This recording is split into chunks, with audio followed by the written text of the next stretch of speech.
Programa Diálogo com Edmo Bernardes. Apoio Unimed. Cuidar de você. Esse é o plano. Muscake. Venha reconhecer. Unidade Itatiaia. Valorap. Auditoria. Contabilidade. Consultoria tributária e financeira.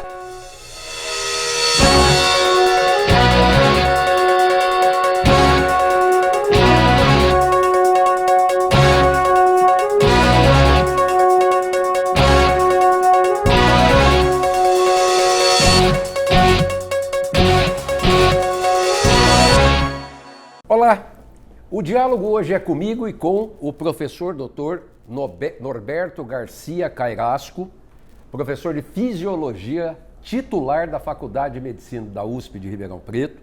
Nós vamos falar um pouco sobre o encontro que vai ter, o Encontro Nacional do Cérebro, que vai ter em Ribeirão Preto, mas nós vamos falar mais no fim.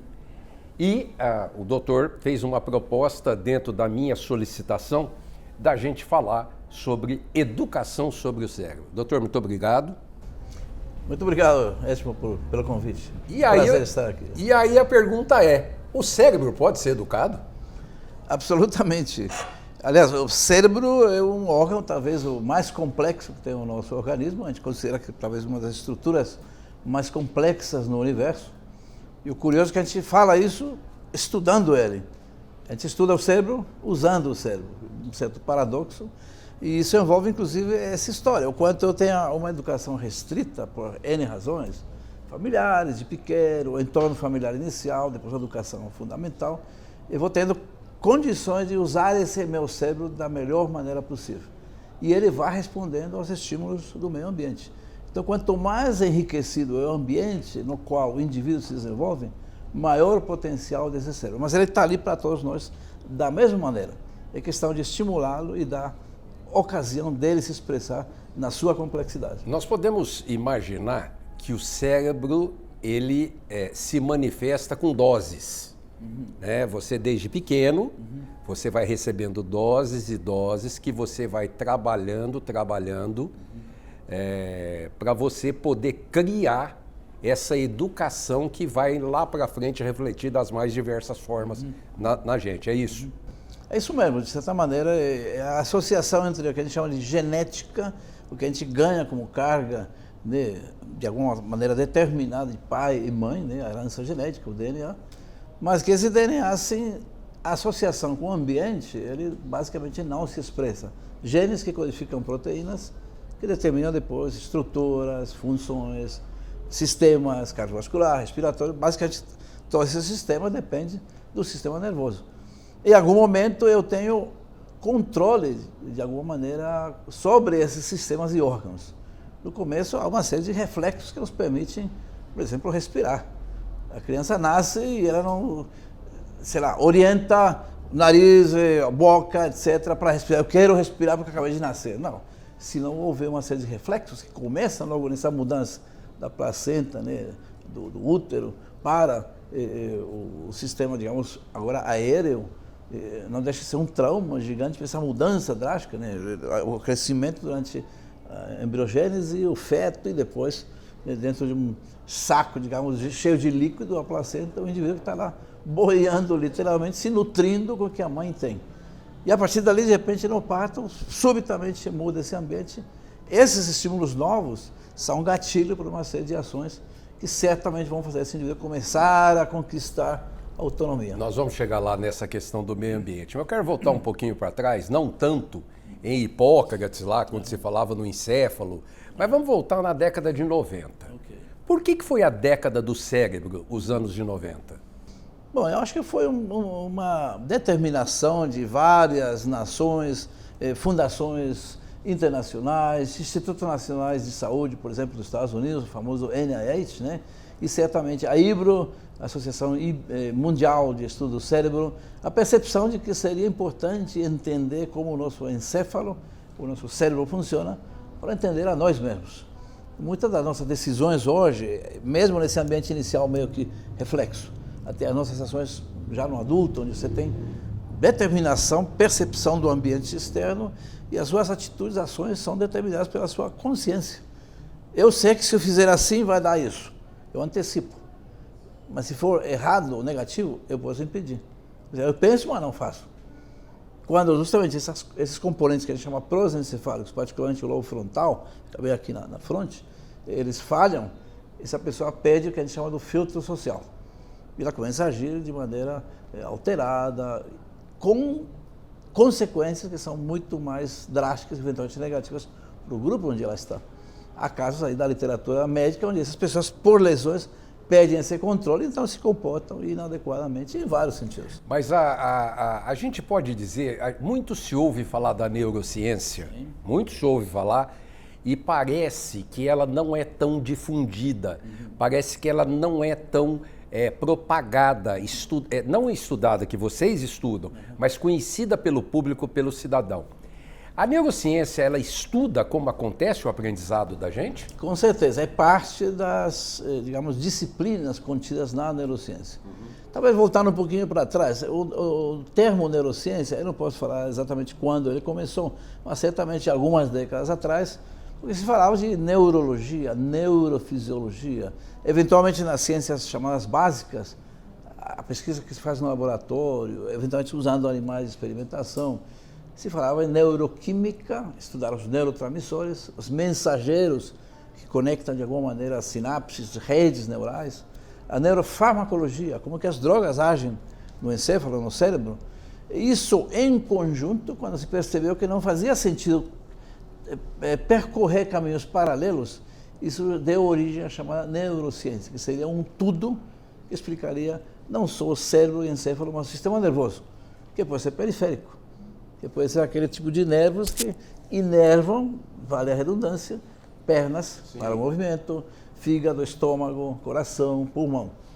Esses sistemas, inclusive, a gente chama de sistema genericamente autônomo, um sistema que nos mantém, por exemplo, que eu chamo de piloto automático. Sim. Eu vou fazer um pequeno exercício com você, Edmond.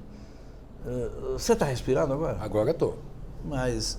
Não, você está respirando nem sempre. Nem estou percebendo, você automático. Você não sabia? Exatamente. Automático. Então, que bom que eu tenho um sistema que, de alguma maneira, me mantém respirando.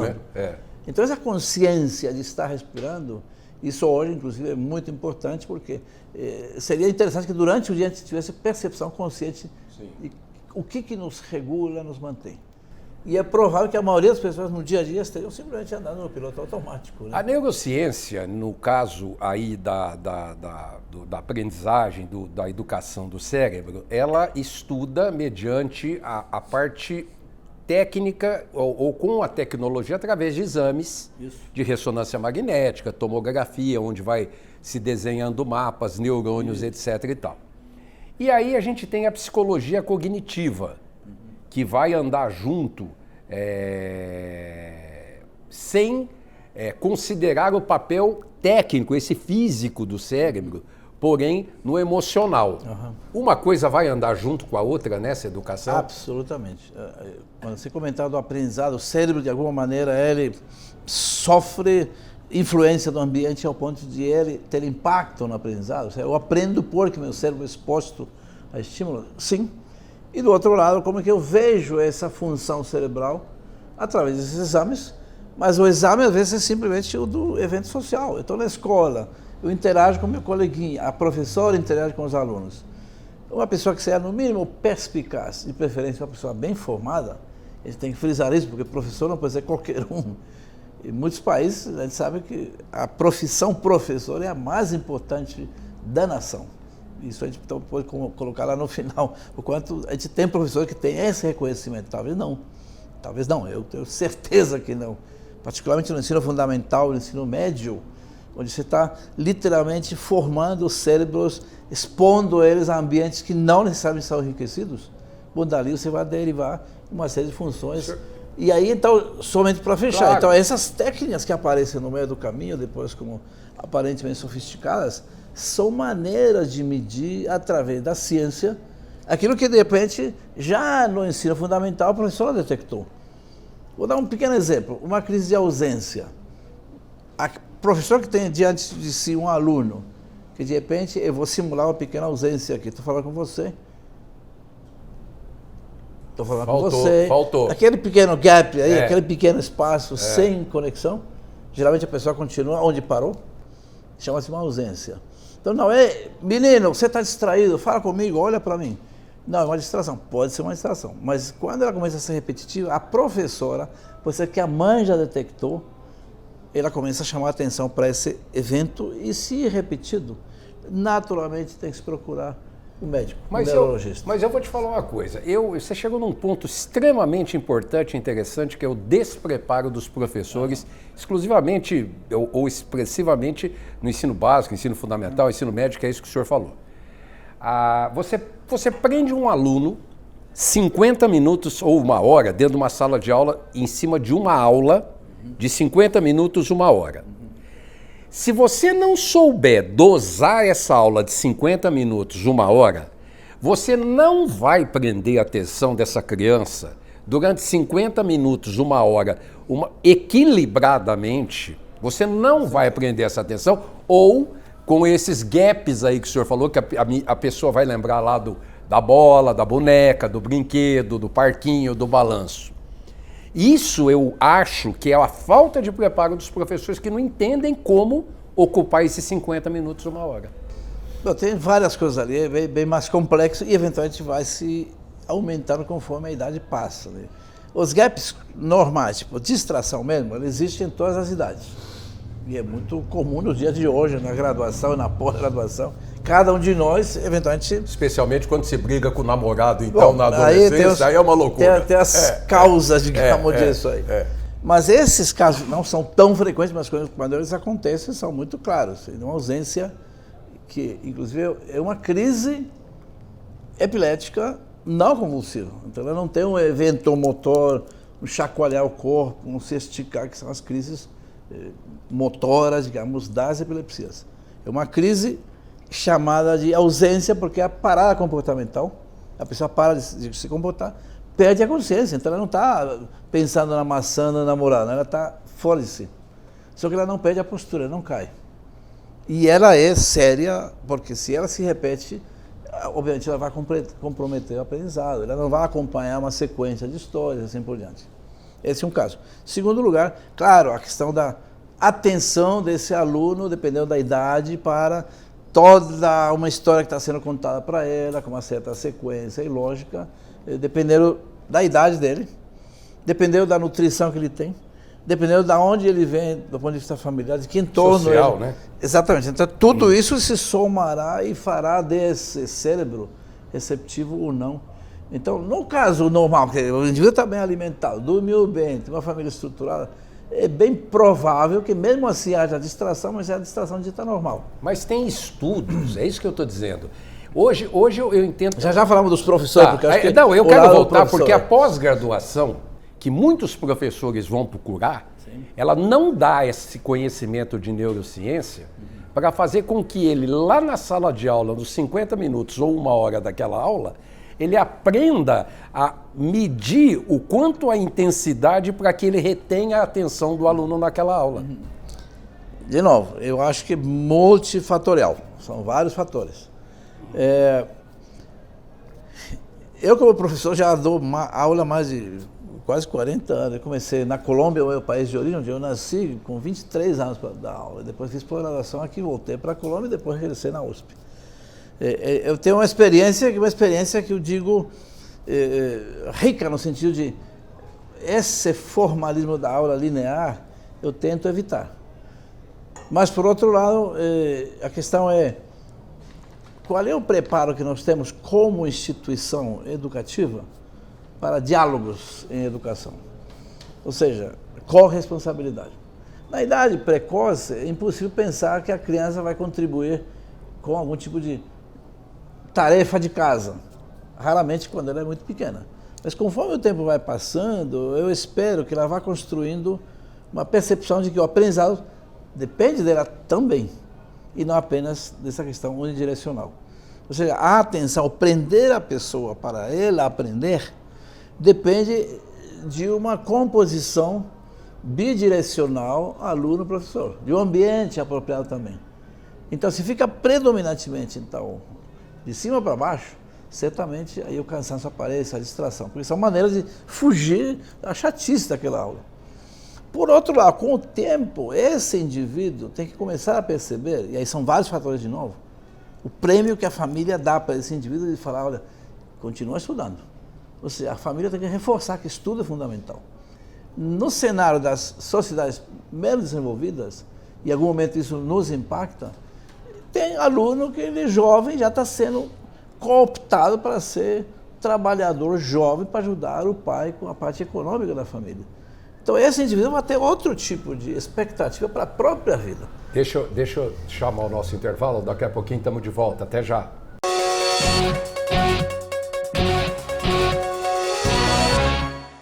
Unimed Ribeirão, o plano que abre as portas do hospital mais inovador da região, de um dos centros cirúrgicos mais seguros do país, do Centro de Cardiologia e Neurologia com tecnologia de ponta, que abre as portas de uma UTI com equipe altamente qualificada, de um avançado centro de diagnóstico, que abre as portas para uma equipe multidisciplinar, além de uma moderna hotelaria. Unimed Ribeirão, de portas abertas para você e para a saúde da sua família. Hoje eu quero aquela brusqueta de pepperoni. Eu não vejo a hora de provar o confit de pato. Ou será que peço o risoto de carne seca, hein? E eu mereço o brownie de sobremesa. Eu vou pedir a torta de chocolate com gelé de damasco. Nossa, a gente nem chegou e já tá pensando na sobremesa. O Mousse Cake da Itatiaia agora é My Mousse Cake. O mousse cake que você sempre amou, com tudo que você sempre pediu. Coronavírus. Preste atenção. Sabe o que se espalha mais rápido do que o coronavírus? As fake news. Quais os cuidados que você precisa ter? Lave bem as mãos e antebraços com água e sabão. Não compartilhe objetos pessoais. Cubra tosses ou espirros com os braços ou lenços descartáveis. Ajude a compartilhar essas simples atitudes. Assim o coronavírus não se espalha. Governo de São Paulo. Estado de respeito. Voltamos a apresentar Apoio Unimed, Mousse Cake, Valor Up. Estamos de volta com o segundo bloco do programa e o senhor, Dr. Norberto, saiu do primeiro bloco falando sobre o prazer, a sensação, a questão social da criança, do adolescente. E os estudos de vocês, pelo que eu pude imaginar, o adolescente, o jovem, ele produz menos dopamina. O cérebro produz menos dopamina, que é o hormônio do prazer, ou um dos hormônios do prazer. Isso também ajuda um pouco a dificultar o papel do professor em sala de aula. Com certeza, de novo, é multifatorial. Não seria apenas um neurotransmissor, uma neuroquímica específica, mas a própria evolução ou desenvolvimento do córtex cerebral, do encéfalo, esse frontal do qual eu comentei no começo, que nos faz ter um filtro social. Ou seja, eu penso que vou fazer alguma coisa, mas na minha avaliação mental, eu não preciso estar falando com alguém. Eu penso e falo, não, mas não vou fazer isso. Ou seja, eu mesmo posso tramar coisas maquiavélicas e ninguém ficar sabendo. Sim. Por quê? Porque eu simplesmente fiz a minha comparação dentro dos valores sociais, os que eu tive na família, que eu estou tendo na escola, o impacto social dos meus atos, e eu não faço. Então essa educação para o meu papel social passa pelo desenvolvimento cerebral. Então certamente nós temos ali uma situação de essa evolução para eu me sentir um ser social na família, na escola, e conforme eu estou progredindo na vida, isso vai determinar quem sou eu mesmo. Claro. E aí então o aprendizado vai ser parte dessa história. Aí chegou no outro lugar. Interessante. Quer dizer, as aprendizagens, né, quer dizer, ou a aprendizagem, ela é composta por novos conhecimentos. Sim. São as informações, sim, as suas experiências que, sim, vão compor a sua aprendizagem. Sim. É isso, podemos, sim, dizer. Sim. Agora, isso vai te levar à memória ou não? Bom, uma boa memória. Aprendizagem e memória são elementos absolutamente casados. Quer dizer, eu aprendo na medida que eu exercito um tipo de ação, pode ser muscular, então tem um aprendizado para realizar um tipo de movimento.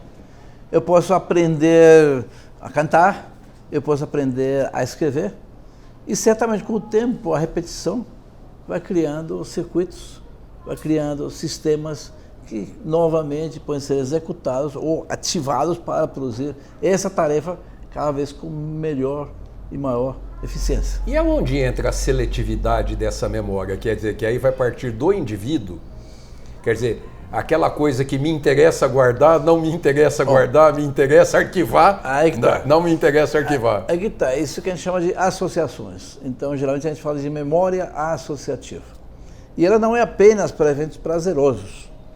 Por exemplo, eu tenho sempre uma lembrança, quando meu pai faleceu, eu tinha 54 anos. Naquela época os velórios eram feitos nas casas.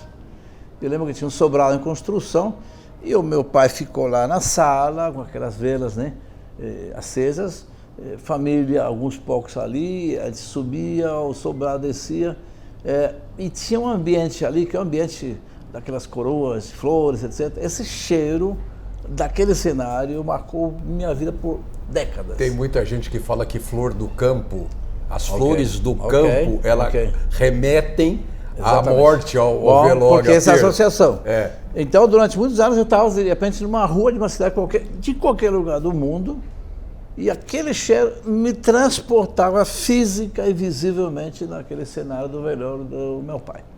Então, isso é uma memória associativa. E o cheiro é um dos mais fortes componentes sensoriais que nos permite evocar a memória, nesse caso traumática. Com o tempo, isso vai ficando amenizado ao ponto que eu lembrava assim, mas não com a dor que eu sentia no começo. Você pode começar a elaborar essas memórias. Em alguns casos, as chamadas memórias traumáticas, ou chamado estresse pós-traumático, a pessoa tem um insulto, algum trauma na infância, na adolescência, e depois, lá na frente, diante de uma certa circunstância, ela evoca o trauma daquele evento, só que ela entra em depressão, fica ansiosa, tem transtorno obsessivo compulsivo. Há uma conexão entre esse evento precoce e uma depressão futura. Retrospectivamente, então, isso inclusive na faculdade, a gente, colegas da psiquiatria têm feito esse tipo de avaliação, isso é publicado pelo mundo afora. Você pega pessoas, tipo jovens, da graduação, da pós-graduação, e olha dentro desse grupo grande quem é deprimido. E depois olha para marcadores tipo corticosterona, a quantidade de hormônios de estresse no sangue, saliva, etc. E depois olha, sem saber primeiro, quem desses teve o trauma na infância. Trauma físico, separação paterna, materna, morte de um ser querido, abuso sexual, psicológico. E é absolutamente casado, uma porcentagem gigante dos que têm hoje depressão tiveram trauma na infância.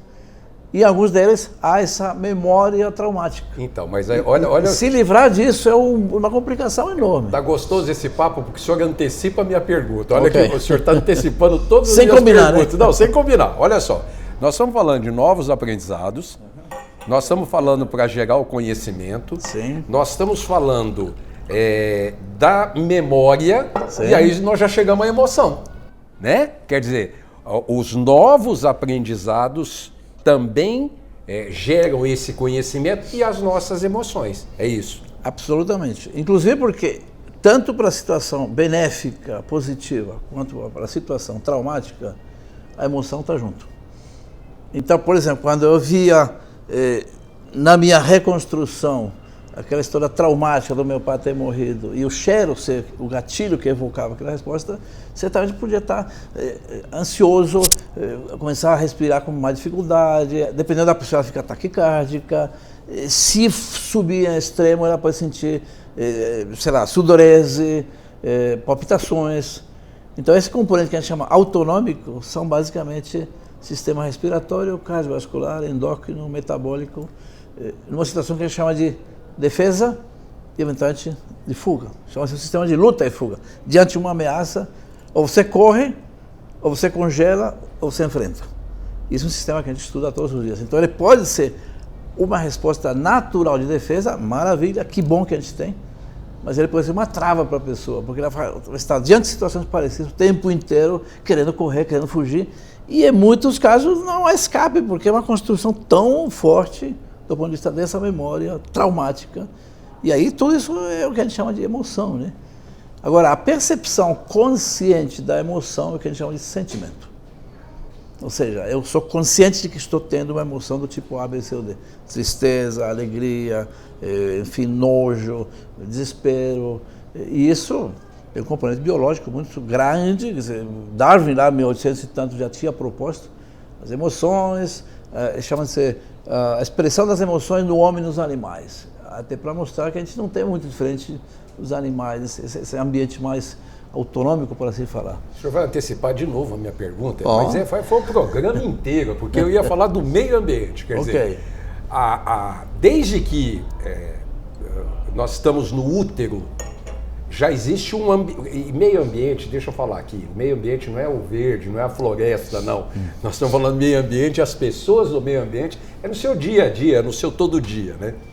Então a gente já está colocado ali dentro do útero, já tem um meio ambiente ali, daquele que você vai indo até você sair do útero, até você ir para a vida, até você ir para a escola, até você ir namorar, até você casar, ter filhos, ter as suas perdas. Ou seja, o aprendizado, os novos conhecimentos, é o nosso todo dia. É isso. Sim. E aí nós temos que lidar com isso. Absolutamente. Bom, você acaba de colocar um outro problema que é muito sério. De repente, a nossa vida não começou apenas no parto e no nascimento. Ela começou lá para trás. Lá atrás. E ela não só começou no feto, mas no embrião. E certamente começou no esperma, espermatozoide do pai, o óvulo da mãe e assim por diante. Tem uma carga genética, tem a soma de cargas, pai e mãe, e a partir dali vem todo o processo evolutivo. Hoje, inclusive com as manipulações in vitro, as opções, né, de criar em situação de laboratório esse embrião, você tem possibilidade de modificações claras. Essas edições que o pessoal chama de DNA, né, uma técnica recente, CRISPR, né, uma modificação que você pode fazer pontual, pensar em doença, remover uma doença antes do indivíduo nascer. Se é ético ou não, como controlar a parte técnica, essa é uma outra história. Mas certamente, lá para trás, você já tem um monte de possibilidades. De informação, né? De informação e erros possíveis e necessidade que esse ambiente seja muito enriquecido logo ali. Eu vou aproveitar que nós estamos indo para o fim do programa, eu quero falar da Semana Nacional do Cérebro. Isso aí é mundial, né? A Semana que não é Semana Nacional, né? Mas foi-se criada a Semana Nacional do Cérebro para ecoar, para tratar do tema. E nós vamos ter uma atividade em Ribeirão Preto. Qual o período? 16 a 22 de março agora, semana que vem. 16 a 22 de março, na semana que nós estamos exibindo esse programa. E nós vamos ter várias mesas. Conta um pouco desse encontro. Só um pequeno comentário para contextualizar. Então, chama-se Brain Awareness Week. É uma semana de divulgação, desmistificação, educação sobre o cérebro. Nasceu com a Dana Foundation, que é uma entidade mundial, internacional, inglesa, americana. E a partir dali são quase 25 versões já. Então, nós estamos na 9ª nacional. No Rio de Janeiro, 2010, uma pequena atividade, depois nosso laboratório fez em Ribeirão, na Praça 15, e depois a Sociedade Brasileira de Neurociência e Comportamento encampou o que a gente chamou de Semana Nacional. Nosso laboratório, inclusive, é líder nesse sentido, mas a gente agrupa ali uma série de pessoas, instituições. Ela é aberta, se a pessoa se sente com competência de falar sobre o cérebro, psicólogo, não precisa ser da USP, não precisa ser da Universidade A, B, C ou D, neurólogo, neurologista, psiquiatra, físico que trabalha com modelagem no computador, idem. Então a ideia é educar, mostrar para as pessoas como a ciência explica o nosso próprio cérebro. Então dentro desse contexto, a gente faz reuniões periódicas ao longo dos últimos 3 meses para chamar a sugestões de temas dentro de tudo isso que chama-se Semana do Cérebro. E aí como é que compõe? Vão ter mesas, vão ter vários lugares? Isso, e só mais uma coisa antes disso. Claro. Então nós temos um tema a cada ano. Esse ano o tema é Mulheres em Neurociência. Ecoando, inclusive, a questão das colegas que eu vi num desses seus programas, mostrando o quanto há uma assimetria muito grande, há uma falta de recursos, às vezes orientada de maneira ou política, eventualmente de contexto social, enfim, onde as mulheres têm sido menos, digamos, favorecidas, entendendo que elas não teriam nenhuma diferença do ponto de vista da competitividade, né? Então, uma maneira de homenageá-las. Eu, inclusive, fiz o logo dessa semana, eu acho que seria bom depois divulgar a parte da programação. No Instituto de Estudos Avançados da USP de Ribeirão Preto, a gente vai ter pelo menos 7 mesas redondas de temas como autismo, Alzheimer, transtorno obsessivo compulsivo, epilepsia, tem um site, mulher sem ciência, um telefone. Tem um site, Instituto de Estudos Avançados, IEA-RP Ribeirão Preto. Põe aqui, ó, deixa eu pôr aqui no vídeo. www. Não, aí não sei exatamente. Se você colocar no Google IEA-RP USP, já aparece, porque Instituto de Estudos Avançados Ribeirão Preto, Instituto de Estudos Avançados Ribeirão Preto, USP. Aí, na hora que no Google aparece, já aparece, e você colocar a Semana do Cérebro, idem, aparece toda a programação. E tem uma programação que, para mim, é das mais importantes. Nós tivemos até aqui alguns elementos que ficaram o tempo inteiro na gravação. Usar esses protocolos aqui, de mostrar aqui que um cérebro no modelo, poder desenhar o cérebro e desenha e vista o seu cérebro. Você, como cientista, pode ser um artista, brincar um pouco com a humanização do cientista, né? Para quebrar esses protocolos de isolar a ciência da comunidade, que eu acho que a ideia é popularizar. Nós vamos voltar a falar, porque ficou muita coisa para trás que nós temos que falar. Senhor. Doutor, muito obrigado. Semana que vem estamos de volta. Até lá. Programa Diálogo com Edmo Bernardes. Apoio Unimed. Cuidar de você. Esse é o plano. Muscake. Venha reconhecer. Unidade Itatiaia. Valorap. Auditoria. Contabilidade. Consultoria tributária e financeira.